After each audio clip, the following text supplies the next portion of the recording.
ترکی میں بدعتیں بہت ہیں.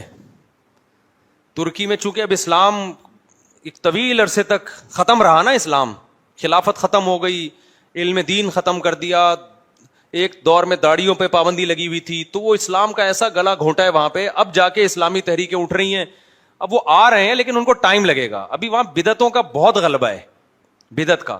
میں نے ترکی میں پہلا رمضان میرا ترکی میں تھا, آپ حیران ہوں گے, میں تراویح پڑھنے کے لیے مسجد میں گیا, رش بے انتہا تھا, مسجد بھری ہوئی تھی نا, اتنا لوگوں میں جوش و خروش, سارے پینٹ ٹائی کوٹ میں تھے لیکن اتنا جذبہ ان لوگوں میں.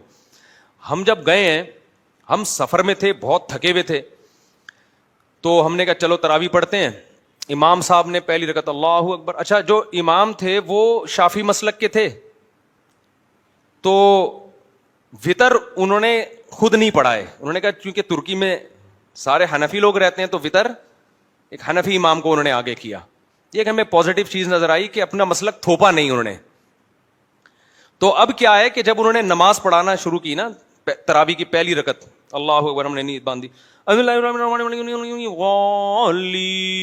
ہمیں بس ضالین کی آواز آئی. آگے کیا ہوا, آگے جنہوں نے تلاوت کی وہ اس سے زیادہ عجیب ہے. وہ تلاوت یہ کی, ولا اعبد ما تعبدون ولا انتم عابدون ما اعبد لكم دینکم ولی دین, رکوع میں چلے گئے. میں سوچ رہا ہوں یہ کون سی سورت پڑھی ہے انہوں نے, کہاں سے شروع کیا ہے.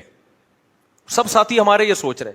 اگلی رکعت میں ولا الضالین کے بعد لم یلد ولم یولد ولم یکن له کفوا احد, رکوع میں. 2-4 رکعتوں تک تو ہمیں پتہ ہی نہیں چلا یہ تورات پڑھ رہے ہیں, انجیل پڑھ رہے ہیں, کہاں سے پڑھ رہے ہیں. قل یا ایھا الکافرون سے بھی شروع نہیں کر رہے تھے.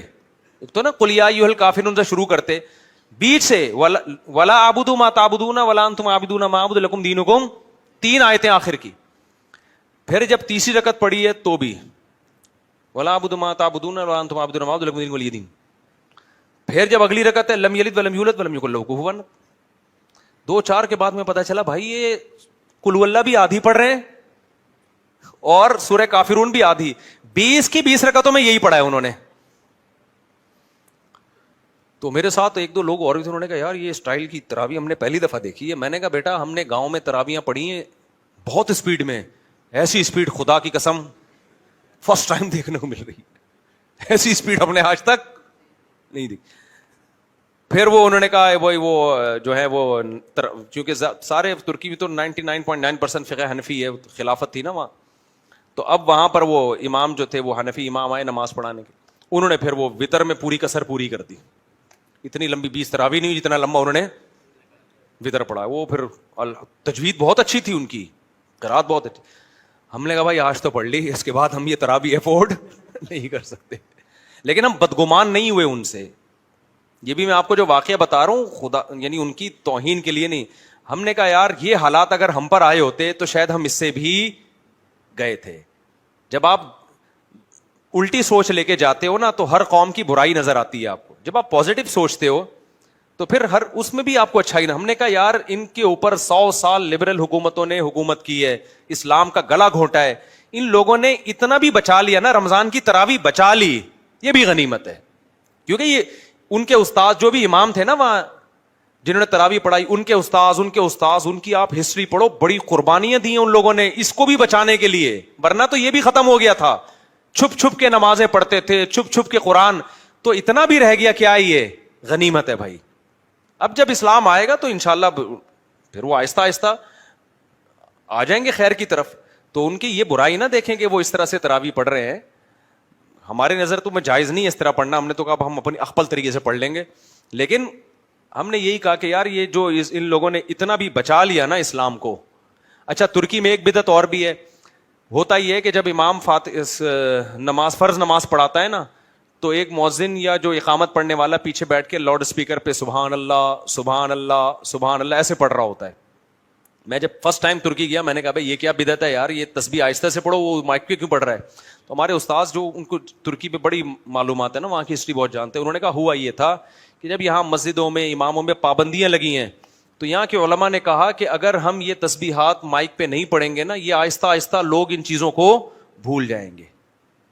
تو مجبوراً کہ یہ چیز جو ہے پیچھے بندہ بٹھا کے مائک پہ پڑھ لو تاکہ ان لوگوں کو یہ یاد رہے, یہ بھولے نہیں. بھولے نہیں. تو اس طرح سے انہوں نے اسلام کی باقیات کو وہاں بہت بڑی بڑی قربانیاں دی علماء نے. تو انہوں نے کہا جب یہ اب آئیں گے پورے اسلام کی طرف, یہاں دینی ادارے کھولیں گے, تو یہ سب چیزیں آہستہ آہستہ انشاءاللہ چھوٹ جائیں گی. لیکن انہوں نے ہمیں کہا کہ ایسا نہ ہو کہ یہاں کے آپ نیا فرقہ بنا دیں کہ یہ سارے بدعتی ہیں. لوگ کیا کر رہے ہوتے ہیں ایسے موقع پہ, ابے یہ سارے کیا ہیں, بدعتی ہیں, ان کو تو تراویح پڑھنی نہیں آتی, ان کو تو تسبیح مائک پہ پڑھتے ہیں. میں ایک نئی مسجد بنا رہا ہوں, اس کا نام ہوگا قرآن و سنہ اکیڈمی, اور اس میں سب کیڑے نکالتا رہوں گا بیٹھ کے. یہ ہمارے پاکستانیوں کا یہ اسٹائل ہے, یہ بھی بدعتی ہے, اس کو مائک پہ تسبیح پڑھتا ہے, وہ بھی جہنمی, وہ بھی جہنمی. قرآن و سنت صرف میں بتا رہا ہوں. تو اس سے سوسائٹی میں اصلاح نہیں ہوگی, اس سے ایک نیا فرقہ بن جائے گا. اصلاح کا یہی طریقہ ہے, آپ ان کی خوبیوں کو ہائی لائٹ کریں اور بند کمرے میں آرام سے ان کو بیٹھ کے سمجھائیں کہ بھائی اب تو چونکہ وہ ماحول ختم ہو گیا, سیکولر حکومتیں, آپ ماشاءاللہ آپ نے دینی جذبے سے یہ کام کیا, لیکن سنت طریقہ یہ ہے کہ آپ آہستہ آواز میں تسبیح پڑھا کریں. تو اس طرح سے کوئی پازیٹیو وے میں ہمارے علماء دیوبند کام کر رہے ہیں الحمدللہ, جا کے ترکی میں پازیٹیو وے میں بڑی محنتیں کی انہوں نے. تو کوئی پازیٹیو وے میں کام کرے گا تو کام ہو جائے گا.